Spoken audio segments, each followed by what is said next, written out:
मेरे घर की नौकरानी अक्सर हम सबसे छुपकर मेरे पति की तस्वीर को बार बार ध्यान से देखती और खूब रोती थी। मैंने ये बात देख ली और फिर मेरे दिल में शक बैठ गया कि इस औरत की नीयत जरूर खराब है और ये मेरे हंसते बसते घर को बर्बाद करना चाहती है। गुस्से में आकर मैंने एक दिन उसे जोरदार थप्पड़ मारा और धक्के देकर घर से बाहर निकालने लगी।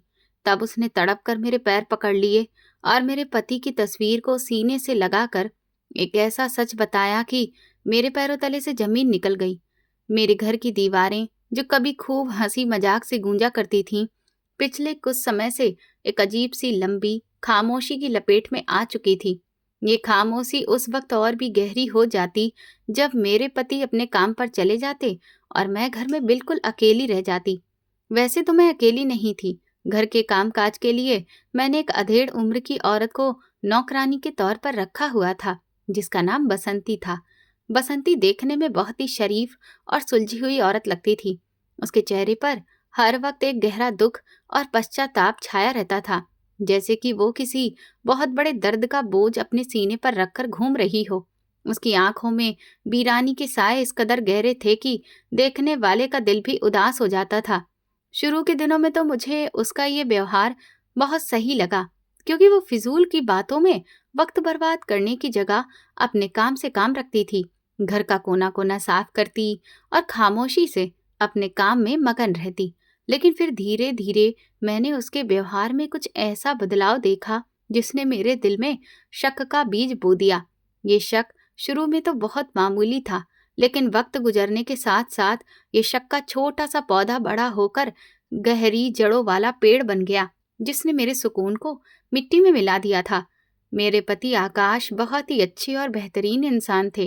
कुछ समय पहले ही वो एक जानलेवा बीमारी से गुजरे थे और मौत के मुंह से वापस आए थे। उनका दोबारा हेल्दी हो जाना हमारे लिए किसी चमत्कार से कम नहीं था। उस बीमारी के दौरान मैं उनका बहुत ख्याल रखती थी और शायद इसी वजह से मैं उनके मामले में बहुत ज़्यादा सेंसिटिव भी हो गई थी। मुझे लगता था कि अब हमें ज़िंदगी का जो नया मौका मिला है, उसे किसी की भी नज़र नहीं लगनी चाहिए। लेकिन बसंती की हरकतें मेरे इस डर को हकीकत का रूप देती नजर आ रही थीं। मैंने कई बार ध्यान दिया कि जब आकाश घर पर होते तो बसंती अपना काम छोड़कर चोरी छुपे उन्हें देखती रहती थी। ये देखना कोई आम तरीके से देखने के जैसा नहीं था। उसमें एक अजीब सी दीवानगी और मोह था। उसकी नजरों में ऐसी चमक थी जैसे कि वो आकाश को देखकर किसी और ही दुनिया में पहुंच गई हो। शुरू में मैंने उसे इसका ये आदर समझा। मुझे लगा शायद वो आकाश की इज्जत करती है, क्योंकि आकाश ने कई बार उसकी आर्थिक मदद भी की थी। लेकिन बात सिर्फ यहाँ इज्जत तक ही सीमित नहीं रही, बल्कि मामला तो अब कुछ और ही रंग लेने लगा था। मैं अक्सर देखती कि जब आकाश डाइनिंग टेबल पर बैठते तो बसंती किचन के दरवाजे के किनारे से उन्हें टकटकी बांधकर देखती रहती। उसकी नजरें आकाश के चेहरे से हटती ही नहीं थी और ना ही उसकी पलकें झपकती थीं। ये बात मुझे अंदर ही अंदर खाए जा रही थी कि आखिर एक नौकरानी को मेरे पति में इतनी गहरी दिलचस्पी क्यों है। जब वो आकाश को पानी का गिलास देती तो उसके हाथ कांप रहे होते और उसके चेहरे पर एक अजीब सी हलचल और दर्द का मिला जुला भाव होता, जैसे कि वो किसी बहुत खास चीज को छू रही हो। मेरा शक उस वक्त यकीन में बदलने लगा जब मैंने महसूस किया कि वो आकाश की चीजों में भी कुछ ज्यादा ही दिलचस्पी लेने लगी थी। एक दिन दोपहर के वक्त मैं अपने कमरे से बाहर निकली तो मैंने देखा कि बसंती आकाश के कमरे में खड़ी है। आकाश उस वक्त ऑफिस जा चुके थे। मुझे हैरानी हुई कि वो वहां पर भला क्या कर रही है। मैं दबे पांव पास गई और जो देखा उससे मेरे पैरों तले से जमीन निकल गई। बसंती आकाश की वो कमीज अपने हाथों में लिए खड़ी थी जो कि वो सुबह उतार कर गए थे। उसने उस कमीज को अपने चेहरे से लगाया हुआ था और उसकी आंखें बंद थीं, जैसे कि वो उस कमीज में से आकाश की खुशबू को अपने अंदर उतार रही हो। वो उस कमीज को ऐसे सहला रही थी जैसे वो कोई कपड़ा नहीं बल्कि एक जीता जागता इंसान हो। ये मंजर मेरे लिए बर्दाश्त करना नामुमकिन था। मेरे शरीर में आग लग गई। एक नौकरानी की इतनी हिम्मत कैसे हो सकती है कि वो मेरे पति के कपड़ों को इस तरह से छुए। मेरे मुंह से गुस्से की आवाज निकली तो वो एकदम से हड़बड़ा गई और कमीज जल्दी से एक तरफ रख दी। उस दिन तो मैंने उसे कुछ भी नहीं कहा, लेकिन मेरे दिल में नफरत और शक की एक ऐसी परत जम गई थी जिसे हटाना अब नामुमकिन लग रहा था। मैं सोचने लगी कि क्या ये औरत मेरे पति पर डोरे डालने की कोशिश कर रही है? क्या इसका बेचारापन और शरीफ दिखना सिर्फ एक ढोंग है ताकि ये मेरे घर में अपनी जगह बना सके और फिर मेरे पति को मुझसे छीन ले? ये ख्याल आते ही मेरा दिल डर के मारे कांप उठा, क्योंकि मैं आकाश के बिना जिंदगी गुजारने के बारे में सपने में भी नहीं सोच सकती थी। इस वाक्य के बाद मैं बसंती पर कड़ी नजर रखना शुरू कर दिया। मैं हर वक्त उसी की ताक में रहती कि वो कब कोई गलती करे और मैं उसे रंगे हाथों पकड़ लूं। लेकिन वो बहुत ही चालाक थी। मेरे सामने वो बिल्कुल नॉर्मल रहती थी, लेकिन मेरी गैर मौजूदगी में उसका व्यवहार पूरी तरह से बदल जाता था। कई बार मैंने देखा कि वो घर की सफाई करते हुए आकाश की तस्वीरों के पास जाकर रुक जाती। हमारे ड्राइंग रूम में आकाश की एक बहुत बड़ी तस्वीर लगी हुई थी, जो उनकी बीमारी के बाद हमने बनवाई थी। जब वो हेल्दी होकर घर पे वापस लौट आए थे, तो उस तस्वीर में आकाश मुस्कुरा रहे थे और बहुत ही सुकून भरे लग रहे थे। मैंने अक्सर बसंती को उस तस्वीर के सामने खड़े देखा। वो काम करते करते रुक जाती और घंटों उस तस्वीर को देखती रहती। कभी कभी वो अपना हाथ उठाकर तस्वीर में मौजूद आकाश के चेहरे को छूने की कोशिश भी करती, लेकिन फिर डरकर अपना हाथ पीछे हटा लेती। उसकी ये सारी हरकतें मेरे सब्र का इम्तिहान ले रही थी। मैं सोचती कि आखिर इस औरत को दिक्कत क्या है? ये क्यों मेरे पति के पीछे पड़ी हुई है? क्या इसे अपनी उम्र और अपनी हैसियत का जरा भी ख्याल नहीं है? मेरे दिमाग में तरह तरह की उलझनें आने लगी थीं। मेरी सहेलियों ने भी मुझे डराना शुरू कर दिया कि आजकल की नौकरानियां इस तरह से घर के मर्दों को अपने जाल में फंसा लेती हैं कि मर्द अपनी सोचने समझने की क्षमता ही खो बैठते हैं और फिर हंसते बसते घर भी बर्बाद हो जाते हैं। ये बातें मेरे दिमाग पर हथौड़े की तरह बरसती और मैं हर गुजरते दिन के साथ मानसिक मरीज जैसी बनती जा रही थी। आकाश अपनी ही दुनिया में मगन थे। उन्हें इस बात की खबर भी नहीं थी कि उनके घर में क्या खिचड़ी पक रही है। मैंने उन्हें बताना भी ठीक नहीं समझा, क्योंकि मुझे डर था कि कहीं वो मुझे ही शक करने वाली और छोटी छोटी बातों को लेकर टेंशन क्रिएट करने वाली औरत ना समझने लगे। इसीलिए मैं अंदर ही अंदर घुटती जा रही थी और मौके की तलाश में थी कि कब बसंती को उसके किए की सजा दूं। मेरे अंदर की जलन मुझे चैन नहीं लेने देती थी। मैं रातों को उठकर देखती कि कहीं बसंती कमरे से बाहर तो नहीं है। मेरा शक जुनून की हदों को पार कर रहा था और मुझे हर चीज में बसंती की साजिश नजर आने लगी थी। यहाँ तक कि अगर आकाश कभी बसंती के हाथ के बने खाने की तारीफ कर देते तो मेरा खून खौल उठता। मुझे लगता था कि वो खाने में कुछ मिलाकर उन्हें खिला रही है ताकि आकाश उसकी गिरफ्त में आ जाए। वो दिन भी फिर जल्दी ही आ गया, जिसने इस सारे मामले को एक नया मोड़ दे दिया। उस दिन मुझे अपनी माँ के घर जाना था और मैंने बसंती से कह दिया कि मैं शाम तक वापस आऊंगी। आकाश भी शहर से बाहर किसी काम के सिलसिले में गए हुए थे। घर बिल्कुल खाली था। मैं घर से निकल तो गई, लेकिन मेरा दिल नहीं मान रहा था। मुझे बार बार ख्याल आ रहा था कि बसंती इस वक्त घर में अकेली है और वो जरूर कोई ना कोई ऐसी हरकत करेगी जो मेरे घर की सुख शांति को बर्बाद कर दे। शक के आसार में मैंने फैसला किया कि मैं अचानक ही वापस लौट जाऊंगी ताकि उसे खबर ना हो पाए और मैं देख सकूं कि वो मेरी पीठ पीछे क्या क्या करती है। मैं तकरीबन 2 घंटे के बाद ही वापस आ गई। मैंने गाड़ी घर से कुछ दूरी पर खड़ी कर दी और फिर चोरों की तरह अपने ही घर में दाखिल हुई। घर का मेन गेट खुला हुआ था और अंदर गहरी खामोशी थी। मैं दबे पांव चलती हुई ड्राइंग रूम की तरफ गई, जहां आकाश की वही बड़ी तस्वीर लगी हुई थी। मेरा दिल जोर जोर से धड़क रहा था और मेरे माथे पर पसीना आ रहा था, जैसे मुझे यकीन हो गया हो कि अब कुछ बहुत बड़ा होने वाला है। जैसे ही मैं ड्राइंग रूम के दरवाजे के पास पहुंची, मुझे अंदर से किसी के रोने की आवाज आई। ये आवाज सिसकियों में डूबी हुई और बहुत ही दर्दनाक थी। मैंने धीरे से दरवाजे की छोटी सी दरार से अंदर झांका। जो नजारा मैंने देखा उसने मेरे सारे सुकून और शक को यकीन में बदल दिया। बसंती उस वक्त फर्श पर बैठी हुई थी और उसके हाथ में आकाश की वही तस्वीर मौजूद थी जो हमेशा टेबल पर रखी रहती थी। उसने उस तस्वीर को अपने सीने से लगा रखा था और वो पागलों की तरह उस तस्वीर को अपने आप से लगा रही थी। उसके आंसू लगातार बह रहे थे और वो बहुत ही धीरे धीरे कुछ बोल भी रही थी, जो मुझे दरवाजे तक सुनाई नहीं दे रहा था। उसका अंदाज ऐसा था जैसे कोई आशिक अपने महबूब की तस्वीर से बातें कर रहा हो और तस्वीर पर हाथ फेरते फेरते रोता जा रहा हो। उसकी इस हरकत ने मेरे दिमाग की नसों में बारूद भर दिया। ये नज़ारा देखकर मेरे सब्र का बंधन टूट गया। मेरी आंखों के सामने अंधेरा छा गया और मुझे कुछ भी दिखाई नहीं दे रहा था, सिवाय उस औरत के जो मेरे पति की तस्वीर के साथ वो सब कर रही थी, जिसका हक सिर्फ मेरा था। मुझे लगा ये औरत मेरे घर पर कब्जा करना चाहती है। ये मेरे पति को मुझसे छीनना चाहती है और इसके ये मगरमच्छ के आंसू सिर्फ आकाश को इमोशनल करने के लिए हैं। मेरा खून खौल उठा और मैं गुस्से में दरवाजा जोर से खोल दिया।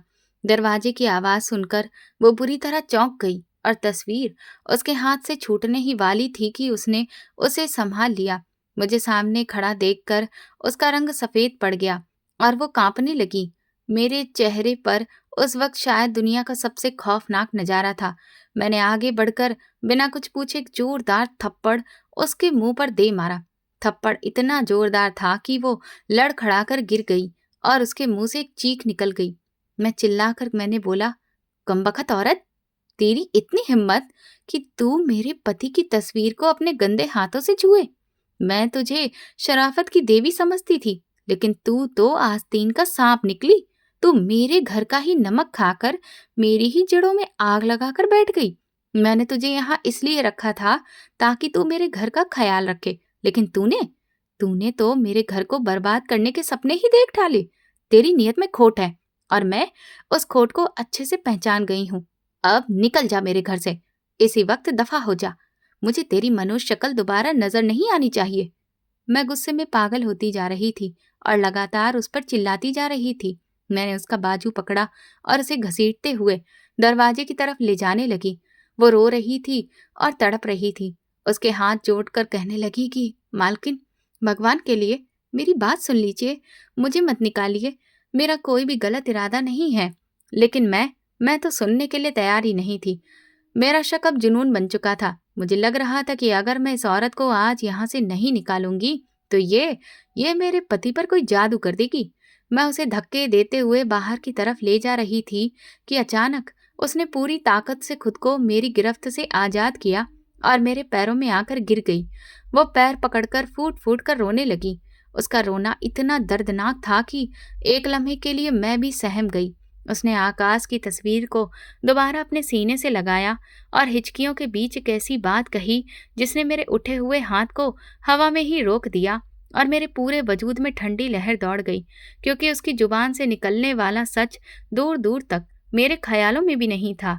उसने कांपती आवाज में कहा कि मालकिन, मैं इस तस्वीर को बुरी नीयत से नहीं देख रही थी और ना ही इस शख्स के लिए मेरे दिल में कोई ऐसा वैसा ख्याल है जैसा कि आप समझ रही हैं, बल्कि मैं इस तस्वीर को इसलिए सीने से लगाती हूँ क्योंकि इस सीने में जो दिल धड़क रहा है वो इस शख्स का नहीं बल्कि मेरे इकलौते बेटे का है। ये बात सुनते ही मुझे लगा कि जैसे मेरे आसपास की दुनिया बिल्कुल रुक गई हो। मेरा दिमाग तो काम करना छोड़ ही चुका था और मैं पत्थर की तरह अपनी जगह पर जम गई। मेरे कानों में उसके शब्द गूंज रहे थे, लेकिन मेरा दिमाग ये सब कुछ स्वीकार करने से मना कर रहा था। मैंने अविश्वास से उसकी तरफ देखा, जो अभी तक मेरे कदमों में गिरी हुई सिसक रही थी। मुझे लगा कि शायद ये औरत अपनी जान बचाने के लिए कोई ड्रामा कर रही है या फिर ये पागल हो गई है। भला ये कैसे मुमकिन हो सकता है कि मेरे पति के सीने में इस गरीब नौकरानी के बेटे का दिल हो? ये बात मेरा दिमाग हजम ही नहीं कर पा रहा था। मैंने फिर खुद को संभालते हुए सख्ती से कहा कि बसंती, तुम ये क्या उल्टी पुल्टी बातें कर रही हो? तुम्हें शर्म नहीं आती अपनी गलती छुपाने के लिए इतना बड़ा और घिनौना झूठ बोलते हुए? क्या तुम्हें ये लगता है कि तुम ऐसी इमोशनल कहानी सुनाकर मुझे बेवकूफ बना लोगी और मैं तुम्हारी इस मक्कारी को मासूमियत समझ लूंगी? बिल्कुल भी नहीं।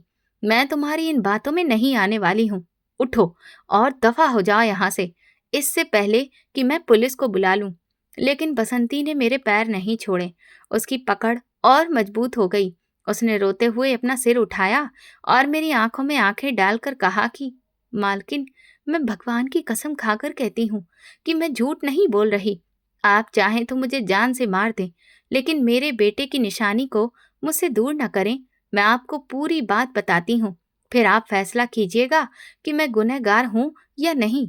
उनके अंदाज में ऐसा दर्द था जो झूठ नहीं हो सकता था। मेरे दिल में एक अजीब सी कशमकश शुरू हो गई।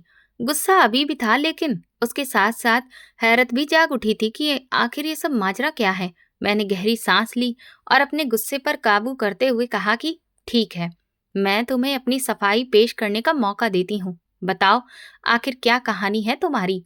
लेकिन ये याद रखना, अगर तुमने मुझसे झूठ बोला तो फिर तुम्हारा अंजाम बहुत बुरा होगा। बसंती ने कांपते हाथों से अपने आंसू पोंछे और फर्श पर बैठ गई। उसने आकाश की तस्वीर को अपनी गोद में रख लिया और उसे ऐसे प्यार से देखने लगी जैसे वो कोई बेजान तस्वीर नहीं, बल्कि उसका अपना बेटा ही हो। फिर उसने अपनी दर्द भरी कहानी सुनानी शुरू की, जो कुछ इस तरह से थी। मालकिन, 3 साल पहले तक मेरी जिंदगी ऐसी नहीं थी। मेरा घर भी खुशियों से भरा हुआ था। मेरे पति तो बहुत पहले ही इस दुनिया से चले गए थे, लेकिन मेरा एक ही बेटा था जिसका नाम अमर था। वही मेरा एकमात्र सहारा था, मेरी आंखों का तारा और मेरे बुढ़ापे का सहारा। मैंने लोगों के घरों में काम करके उसे पाला और पढ़ाया लिखाया। वो बहुत ही समझदार और प्यारा बच्चा था, बिल्कुल आपके पति की तरह। अच्छाई और सादगी उसकी रग रग में थी। उसकी उम्र तकरीबन 22 साल थी और वो इंजीनियरिंग की पढ़ाई कर रहा था। उसके सपने बहुत बड़े बड़े थे। वो कहता था कि माँ, देखना, एक दिन मैं बहुत बड़ा आदमी बनूंगा और तुम्हें रानी बनाकर रखूंगा। तब मैं तुम्हें कोई काम नहीं करने दूंगा। मैं उसकी बातें सुनकर निहाल हो जाती थी और उसकी नजर उतारती थी। मुझे क्या पता था कि मेरी खुशियों को बहुत जल्द किसी की नजर लगने वाली है और मेरा हंसता बसता घर उजड़ने वाला है। वो मनहूस दिन मुझे आज भी याद है, जब अमर घर से यूनिवर्सिटी के लिए निकला था। उस दिन तेज बारिश हो रही थी। मैंने उसे मना भी किया था कि बेटा, आज तुम अपनी मोटरसाइकिल लेकर मत जाना, लेकिन वो हंसकर बोला कि माँ, तुम फिक्र ना करो, मैं जल्दी ही घर वापस आ जाऊंगा। वो चला गया और मैं घर के कामों में लग गई। दोपहर के वक्त मेरे दरवाजे पर दस्तक हुई। मैंने दरवाजा खोला तो सामने मोहल्ले के कुछ लोग खड़े थे। उनके चेहरे उतरे हुए थे। मेरा दिल जोर जोर से धड़कने लगा। उन्होंने बताया कि अमर का एक्सीडेंट हो गया है और उसे अस्पताल लेकर गए हैं। ये सुनते ही मेरे पैरों तले से जमीन निकल गई। मैं बिना चप्पल पहने ही अस्पताल की तरफ भागी। वहां पहुंची तो देखा कि मेरा बेटा खून में लथपथ स्ट्रेचर पर पड़ा था। डॉक्टर उसके आसपास जमा थे। मुझे उसके करीब जाने ही नहीं दिया गया। मैं बाहर खड़ी रोती रही, भगवान से भीख मांगती रही, लेकिन शायद भगवान को तो कुछ और ही मंजूर था। थोड़ी देर के बाद एक डॉक्टर साहब बाहर आए और उन्होंने मुझे बताया कि अमर के सिर पर बहुत गहरी चोट लगी है और उसका ब्रेन डेड हो गया है। इस हालत में उसका जिंदा रहना मुमकिन ही नहीं है, लेकिन उसका दिल अभी भी काम कर रहा है। ये सुनकर मुझ पर जैसे कयामत ही टूट पड़ी। मैंने डॉक्टर के पैर पकड़ लिए कि मेरे बेटे को बचा लीजिए, लेकिन वो भी बेबस थे। इसी दौरान एक बड़े डॉक्टर साहब मेरे पास आए और उन्होंने मुझे एक अजीब सी बात कही। उन्होंने कहा कि देखिए, आपका बेटा तो वापस नहीं आ सकता, लेकिन वो जाते जाते किसी और को जिंदगी दे सकता है। उन्होंने मुझसे कहा कि अगर मैं इजाजत दूं तो वो अमर का दिल किसी ऐसे मरीज को लगा सकते हैं जो मौत के मुंह में है और जिसे दिल की सख्त जरूरत है। पहले तो मैंने साफ मना कर दिया। मैंने कहा कि मैं कैसे अपने जिगर के टुकड़े के शरीर पर चीरा लगने दूं। मैं चिल्लाकर बोली कि नहीं, मैं अपने बेटे के साथ चीरफाड़ नहीं होने दूंगी। लेकिन फिर डॉक्टर साहब ने मुझे समझाया कि इस तरह मेरा बेटा मरकर भी जिंदा रहेगा। उसका दिल किसी और के सीने में धड़कता रहेगा। बहुत सोच विचार के बाद मुझे ख्याल आया कि अमर हमेशा दूसरों की मदद करने का जज्बा रखता था। शायद उसकी भी यही मर्जी होती। मैंने फिर दिल पर पत्थर रखकर रोते हुए इस बात की इजाजत दे दी। मेरे दस्तखत लेते ही वे लोग उसे ऑपरेशन थिएटर ले गए। कुछ घंटों के बाद मुझे मेरे बेटे की लाश मिली, जिसके सीने पर टांके लगे हुए थे। मैंने उसे अंतिम विदाई दी और मेरी दुनिया वीरान हो गई। उसके बाद मैं पागलों की तरह अपनी जिंदगी गुजारने लगी। मुझे ये नहीं बताया गया कि मेरे बेटे का दिल किसको दिया गया था। अस्पताल वालों ने कहा कि ये एक राज होता है और बताया नहीं जाता। मैं रोजाना अमर को याद करते हुए रोती रहती, लेकिन मुझे सुकून नहीं मिलता था। मुझे बार बार ख्याल आता कि मेरे बेटे का दिल कहीं ना कहीं तो धड़क रहा है। वो जिंदा है, वो पूरी तरह मरा नहीं है। मैं उस इंसान को ढूंढना चाहती थी जिसके सीने में मेरे अमर की निशानी है। मैंने अस्पताल के चक्कर लगाने शुरू कर दिए। मैंने वहां के निचले स्टाफ के आगे हाथ जोड़े, उन्हें रिश्वत दी और फिर आखिरकार एक वार्ड बॉय ने मुझे चोरी छुपे वो फाइल दिखा दी जिसमें दिल जिसे लगाया गया था उसका नाम और एड्रेस लिखा हुआ था। वो नाम आकाश साहब का था और एड्रेस इसी घर का था। यहाँ तक ये बोलकर बसंती खामोश हो गई। उसका गला एकदम से रुंध गया और मेरी हालत बहुत ही अजीब सी हो गई। मेरे पूरे वजूद का एक एक रोंगटा खड़ा हो गया था। मुझे याद आ गया कि ठीक 3 साल पहले ही आकाश का हार्ट ट्रांसप्लांट हुआ था और वो भी उसी अस्पताल में हुआ था जिसके बारे में बसंती बता रही थी। तारीख और दिन सब कुछ बसंती की कहानी से मैच कर रहा था। मेरा जो गुस्सा था वो पानी की तरह बह चुका था और उसकी जगह एक अजीब से एहसास और सदमे ने ले ली थी। मैं अपनी जगह पर चुपचाप खड़ी थी और बसंती दोबारा बोलने लगी। मालकिन, जब मुझे पता चला कि मेरे बेटे का दिल आकाश साहब के पास है तो मैंने फैसला किया कि मैं उनके घर में जाऊंगी। मैं भीख मांगने या एहसान जताने नहीं आई थी। मैं सिर्फ और सिर्फ अपने बेटे के दिल के करीब रहना चाहती थी। मैंने पता किया तो मालूम हुआ कि आप लोगों को नौकरानी की सख्त जरूरत है। मैंने अपनी पहचान छुपाकर यहाँ पर नौकरी हासिल कर ली। जिस दिन मैं पहली बार इस घर में दाखिल हुई और आकाश साहब को देखा तो मेरा कलेजा मुंह को आ गया। वो सोफे पर बैठे हुए अखबार पढ़ रहे थे। मैंने उनके चेहरे को नहीं देखा। मेरी नजर सीधा उनके सीने पर जा टिकी जहां मेरे अमर का दिल धड़क रहा था। मुझे लगा कि मेरा बेटा मेरे सामने बैठा है। मेरा दिल चाहा कि मैं दौड़कर जाऊं और उनके सीने से लगकर अपने बेटे की धड़कन सुनूं, लेकिन मैं मजबूर थी। मैं एक नौकरानी थी और वो मालिक। मैं खामोशी से काम करती रही, लेकिन मेरा ध्यान हर वक्त आकाश साहब की तरफ ही रहता। जब भी वो घर पर होते तो मुझे लगता कि मेरा बेटा घर पर है। जब वो मुस्कुराते तो मुझे लगता कि मेरा अमर मुस्कुरा रहा है। मैं उनकी सेवा इसीलिए दिलो जान से करती थी क्योंकि मैं अपने बेटे के दिल की सेवा कर रही होती थी। मैं उनके कपड़े धोते हुए शर्ट के उस हिस्से को अपनी आंखों से लगा लेती थी जो उनके दिल के करीब होता था। ये कहते हुए बसंती ने तस्वीर पर हाथ फेरा और कहा कि ये तस्वीर मेरे लिए जीने का सहारा बन गई थी। जब आकाश साहब घर पर नहीं होते थे तो मैं उस तस्वीर को अपने सीने से लगा लेती और यही सोच लेती कि मैं अपने बेटे को गले लगा रही हूँ। मैं उससे बातें करती थी। मैं उसे बताती थी कि तेरी माँ तुझे कितना याद करती है। मालकिन, मेरा भरोसा करिए, मैंने कभी भी आकाश साहब को किसी गैर मर्द की नजर से नहीं देखा। वो तो मेरे लिए मेरे बेटे जैसे हैं। उनके सीने में चलने वाली हर एक सांस मेरे बेटे की सांस है। आज जब आपने मुझे देखा तो मैं अपने जज्बातों पर काबू नहीं रख सकी क्योंकि आज अमर की बरसी है। आज ही के दिन वो मुझसे बिछड़ा था और आज ही के दिन उसका दिल आकाश साहब के शरीर का हिस्सा बना था। मैं तस्वीर देखकर अपने बेटे को याद कर ही रही थी कि तभी आप आ गई और आपने कुछ और ही समझ लिया। मालकिन, मैं आपके आगे हाथ जोड़ती हूँ, मुझे इस घर से मत निकालिए।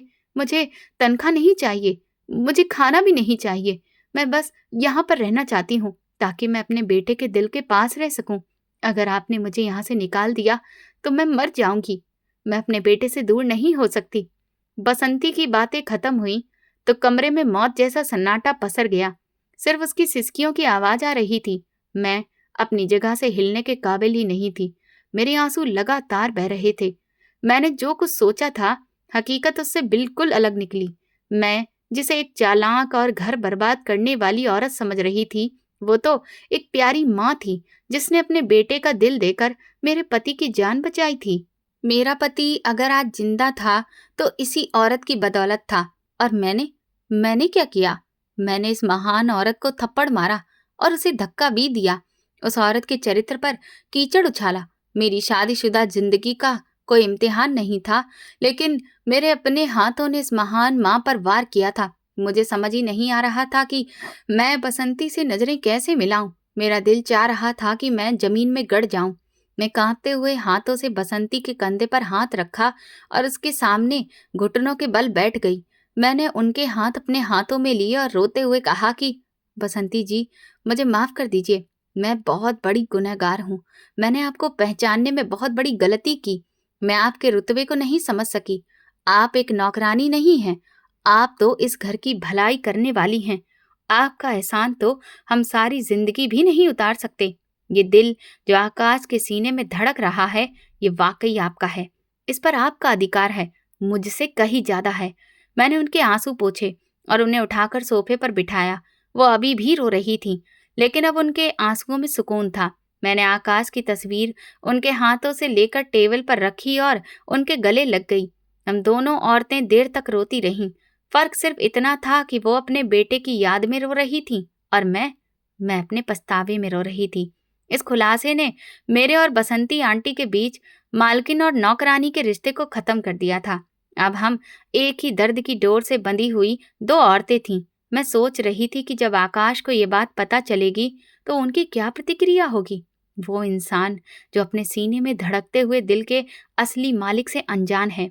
जब उसे पता चलेगा कि दिल की माँ उसी के घर में झाड़ू पोछा करती रही और उसकी पत्नी ने उस माँ के साथ ऐसा व्यवहार किया, तो वो मुझे कभी माफ नहीं करेंगे। ये सोचकर मेरा दिल फिर से घबरा गया। लेकिन मैंने ये फैसला कर लिया था कि अब मैं बसंती आंटी को वो इज्जत और मुकाम दूंगी जिसकी वो हकदार हैं।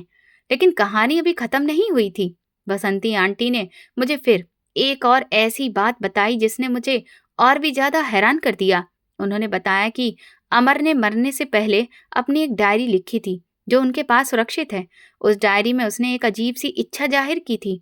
बसंती आंटी ने अपने झोले से एक छोटी सी पुरानी डायरी निकाली और मेरे हवाले की। उस डायरी के आखिरी पन्ने पर लिखे शब्द पढ़कर मेरी आंखें खुली की खुली रह गईं। उसमें अमर ने लिखा था कि अगर मैं मर जाऊं और मेरे अंग किसी के काम आ सकें तो मेरा दिल सिर्फ उसी इंसान को देना जो उसकी कदर करे। और माँ, तुम कभी भी उस इंसान को अकेला मत छोड़ना जिसके पास मेरा दिल हो। ये शब्द पढ़कर मुझे यकीन हो गया कि बसंती आंटी का यहाँ आना सिर्फ इत्तेफाक नहीं था, बल्कि ये कुदरत का लिखा हुआ एक फैसला था जो हमें जोड़ने के लिए किया गया था। अब मेरे सामने दो रास्ते थे। या तो मैं इस राज को राज ही रहने देती और आकाश को कभी भी कुछ नहीं बताती, या फिर मैं हिम्मत करके आकाश को सब कुछ बता देती और उसके नतीजे का सामना करती। बसंती आंटी ने मुझे कसम दी कि मैं आकाश को कुछ भी ना बताऊं, क्योंकि वो नहीं चाहती थी कि आकाश पर एहसान का बोझ पड़े। लेकिन मेरा जमीर मुझे इजाजत नहीं दे रहा था कि मैं अपने पति से इतनी बड़ी बात छुपाऊं जो उसकी जिंदगी और मौत का कारण बनी थी। इसी उलझन में शाम हो गई और बाहर आकाश की गाड़ी का हॉर्न बजा। हॉर्न सुनते ही मेरे दिल की धड़कन तेज हो गई।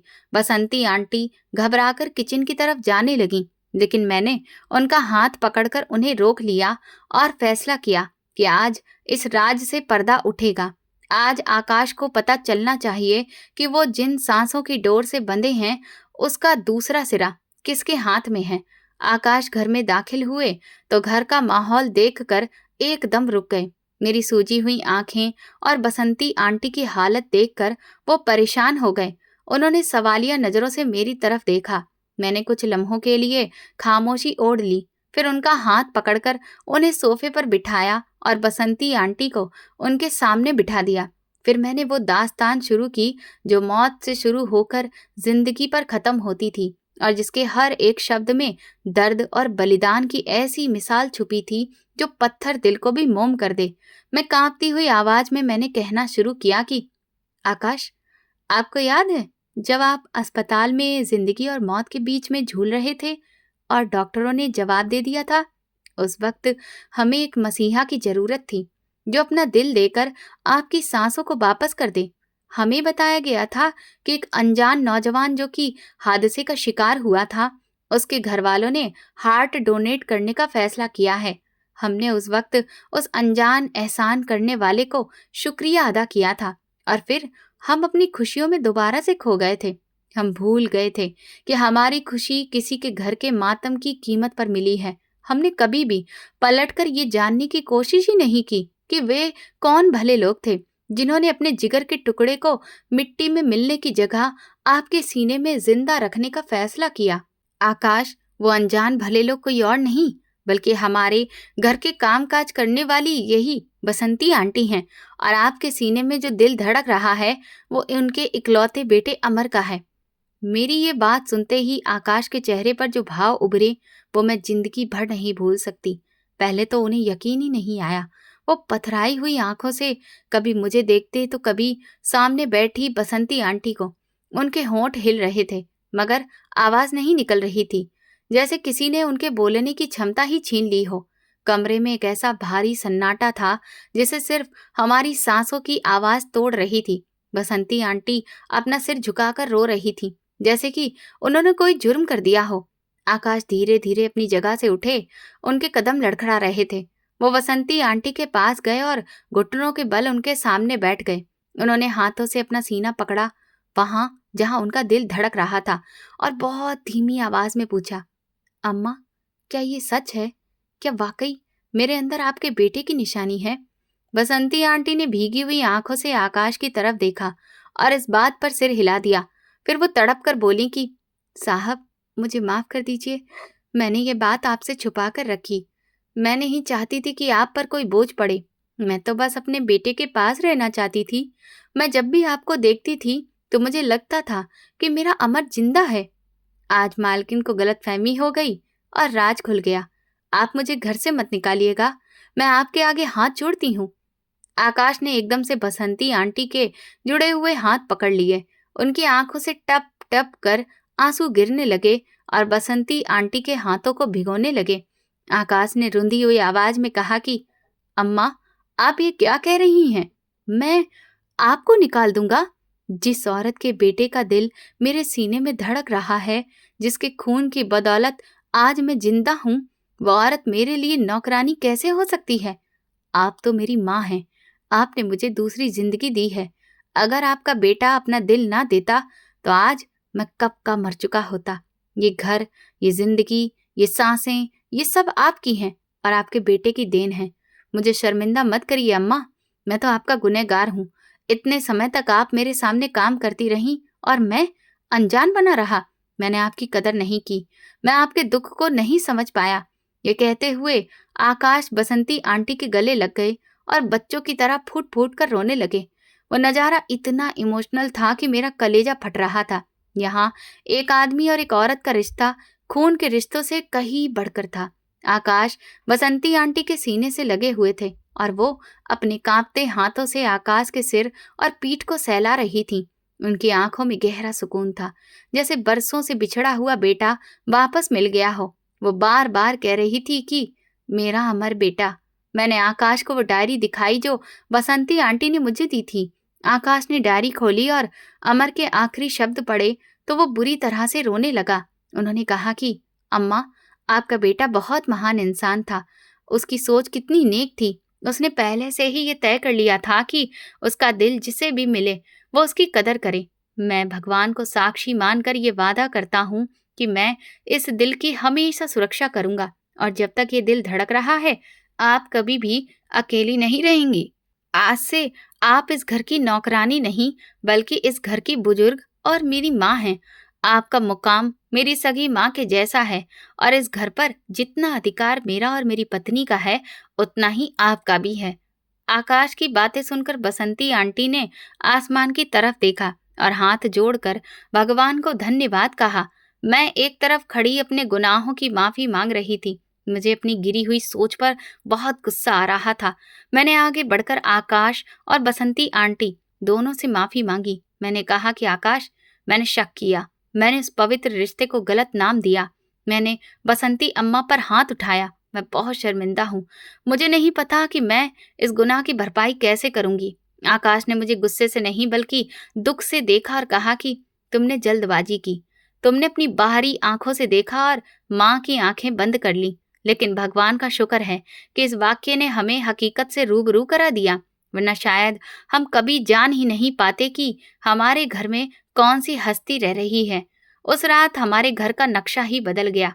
वो ड्राइंग रूम जहाँ कुछ देर पहले नफरत और शक की दीवारें खड़ी थीं, वहाँ अब प्यार, अपनापन और भरोसे की ठंडी हवाएं चल रही थीं। हमने बसंती अम्मा को उनके क्वार्टर से निकालकर मेहमानों वाले कमरे में शिफ्ट कर दिया। मैंने खुद अपने हाथों से उनका बिस्तर लगाया, उनके लिए खाना लाकर आई और फिर अपने हाथों से खाना खिलाया। वो बार बार मना करती रही, लेकिन मैंने कहा कि अम्मा, अब ये सेवा मेरी नहीं बल्कि मेरे फर्ज की है। मुझे ये करने दीजिए ताकि मेरा दिल कुछ हल्का हो सके। रात गए तक हम तीनों बैठे बातें करते रहे। अम्मा हमें अमर के बचपन की बातें सुनाती रहीं। वो बताती थीं कि अमर को क्या पसंद था, वो कैसा था, और आकाश इन बातों को ऐसे सुन रहे थे जैसे कि वो अपनी ही कहानी सुन रहे हों। अजीब बात ये थी कि आकाश की बहुत सी आदतें अमर से मिलती थीं। अम्मा बताती थी कि अमर को भिंडियां बहुत पसंद थीं और आकाश चौंक कर कहता कि अरे, मुझे भी तो भिंडी की सब्जी सबसे ज्यादा पसंद है। शायद ये दिल का असर था जो अब आकाश के अंदर था और अपनी पुरानी पसंद नापसंद को साथ लाया था। उस रात के बाद से हमारी जिंदगी बिल्कुल बदल गई। बसंती अम्मा अब घर की नौकरानी नहीं बल्कि माँ बन गई थी। मैंने घर के काम के लिए दूसरी नौकरानी रख ली, लेकिन किचन का पूरा कंट्रोल बसंती अम्मा ने अपने पास ही रखा। वो कहती थी कि मैं अपने बेटे के लिए खाना खुद बनाऊंगी। आकाश जब ऑफिस से लौट कर आते तो सबसे पहले अम्मा के पास जाते, उनके पास बैठते और अपना सिर उनकी गोद में रख देते। बसंती अम्मा अपना कान आकाश के सीने पर रखती और देर तक अपने बेटे के दिल की धड़कन सुनती रहती। ये उनका रोज का रूटीन बन गया था। वो कहती थी कि मुझे उस धड़कन में अमर की लोरी सुनाई देती है। लोगों ने बहुत बातें की। रिश्तेदारों ने ऐतराज किया कि तुम लोगों ने एक नौकरानी को अपने सिर पर बिठा लिया है और उसे अपनी माँ भी बना लिया है। लेकिन हमें दुनिया की परवाह नहीं थी, क्योंकि हम जानते थे कि रिश्ता खून का नहीं बल्कि एहसास और बलिदान का होता है। जो रिश्ता अम्मा का आकाश के साथ जुड़ गया था, वो किसी भी खून के रिश्ते से ज्यादा गहरा और पवित्र था। वक्त गुजरता गया और हमारे घर में खुशियां लौट आईं, लेकिन उन खुशियों में तसल्ली और शुक्रगुजारी का एहसास शामिल था। अम्मा की मौजूदगी ने हमारे घर को एक नई रोशनी से भर दिया। उनके आशीर्वाद से आकाश के कारोबार में भी तरक्की हुई और भगवान ने हमें औलाद की खुशी दी। हमने अपने बेटे का नाम अमर रखा ताकि उस महान इंसान की याद हमेशा हमारे घर में जिंदा रहे, जिसने अपनी मौत से हमें जिंदगी दी थी। छोटा अमर जब बड़ा हुआ तो वो बसंती अम्मा को दादी कहता था और वो उनका सबसे लाडला बन गया। वो उसे कहानियां सुनाती थी और वो घंटों उनके पास बैठा रहता। अम्मा अक्सर मुझसे कहती थी कि बेटी, भगवान बहुत बड़ा है। उसने मुझे इसे एक बेटा लिया तो मुझे दूसरा बेटा दे दिया और पोता भी दिया। उसने मेरे बलिदान को बेकार नहीं जाने दिया। मैं सोचती हूँ कि अगर उस दिन मैं अपने गुस्से पर काबू ना पाती और अम्मा को घर से निकाल देती तो हम कितने बड़े आशीर्वाद से महरूम रह जाते। हम सारी जिंदगी इस गलत फहमी में रहते हैं कि वो एक बुरी औरत थी और हम अपने सबसे बड़े शुभचिंतक को धक्के देकर घर से निकाल चुके होते। ये वाक्य मेरी जिंदगी का सबसे बड़ा सबक बन गया, जिसने मुझे सिखाया कि कभी कभी आंखों देखे पर तुरंत यकीन नहीं करना चाहिए, क्योंकि कभी कभी सामने नजर आने वाले मंजर के पीछे ऐसी सच्चाई छुपी होती है जो हमारी सोच से भी परे होती है। शक एक ऐसी बीमारी है जो इंसान की अकल को अंधा कर देती है और उसे अपने ही अपनों का दुश्मन बना देती है। हमें हमेशा अपनी सद्बुद्धि से काम लेना चाहिए, यानी दूसरों के बारे में अच्छी सोच रखनी चाहिए जब तक कि हकीकत पूरी तरह से खुलकर सामने ना आ जाए। इस वाक्य ने मुझे यह भी सिखाया कि दुनिया में इंसानियत और बलिदान से बढ़कर कोई भी चीज नहीं होती। एक गरीब माँ ने अपने बेटे का दिल देकर ना सिर्फ एक अमीर आदमी की जान बचाई बल्कि उसके घर को भी टूटने से बचा लिया। अगर अम्मा के दिल में इंतकाम या नफरत होती तो वो कभी भी हमारे घर ना आती, लेकिन उनका दिल भी उनके बेटे की तरह बड़ा था। उन्होंने नफरत की जगह मोहब्बत को चुना और इस मोहब्बत ने हमें बदल कर रख दिया। कई बार इंसान का रुतबा उसकी दौलत या पद से नहीं बल्कि उसके चरित्र और बलिदान से बनता है।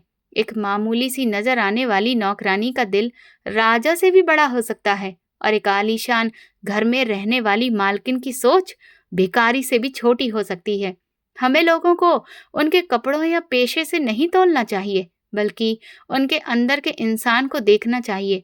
सबसे बढ़कर ये कि अमर मरकर भी जिंदा रहा और उसने कई जिंदगियों को जोड़ दिया। आज अम्मा हमारे बीच नहीं है, वो कुछ समय पहले हम सबको छोड़कर चली गईं, लेकिन हम उन्हें आज भी अपने दिल में जिंदा रखे हुए हैं। मुझे वो मंजर आज भी याद आ जाता है, जब वो तस्वीर सीने से लगाए रो रही थी और मैंने गुस्से में उन्हें थप्पड़ मार दिया था। वो थप्पड़ आज भी मेरे जमीर पर एक तमाचे की तरह लगता है, जो हर रोज मुझे ये याद दिलाता है कि गुस्सा इंसान को कहीं का नहीं छोड़ता और सहनशीलता ही इंसान को बड़ा बनाती है। मैं आप सबसे हाथ जोड़कर एक बात कहना चाहती हूँ कि अपने घर में काम करने वालों को कभी भी नीची नज़र से मत देखिए। उनके सीने में भी दिल धड़कता है, उनके भी अपने जज्बात होते हैं। हो सकता है कि भगवान की नज़र में उनकी जगह हमसे कहीं ज़्यादा ऊंची हो। सिर्फ अपने शक के आधार पर किसी की जिंदगी खराब मत कीजिए। पहले सच्चाई जानने की कोशिश कीजिए और दिल में माफ करने की भावना लाइए, क्योंकि जो माफ करना जानता है, भगवान उसे मान सम्मान देता है, और जो धैर्य रखता है उसे जीवन में अच्छा फल जरूर मिलता है। ये कहानी सिर्फ मेरी नहीं है, बल्कि हर उस इंसान के लिए एक आईना है जो बाहर दिखने वाली हालत देखकर जल्दी में फैसला सुना देता है। याद रखिए, सच्चाई अक्सर चुप रहती है और उसे सुनने के लिए कानों से ज्यादा दिल की जरूरत होती है। भगवान हम सबको दूसरों के बारे में अच्छा सोचने की समझ दे और जल्दबाजी में फैसले लेने से बचाए। तो दोस्तों, आपको हमारी ये कहानी कैसी लगी? अगर आपको ये कहानी पसंद आई है, तो आप किस शहर से ये कहानी सुन रहे हैं, हमें कमेंट करके ज़रूर बताइएगा। वीडियो को लाइक करिए, हाइप दीजिए और ज़्यादा से ज़्यादा शेयर करिए। चैनल पर नए हैं तो सब्सक्राइब करें और नोटिफिकेशन बेल दबाएं, ताकि अगली अपडेट सबसे पहले आपको मिले। ये कहानी पूरी तरह से काल्पनिक है दोस्तों, और इसका उद्देश्य किसी की भी भावनाओं को ठेस पहुंचाना नहीं है, बल्कि इंसानियत, बलिदान और समझदारी का संदेश देना है। किसी भी पात्र या घटना का वास्तविक जीवन से कोई भी संबंध केवल संयोग मात्र है। धन्यवाद।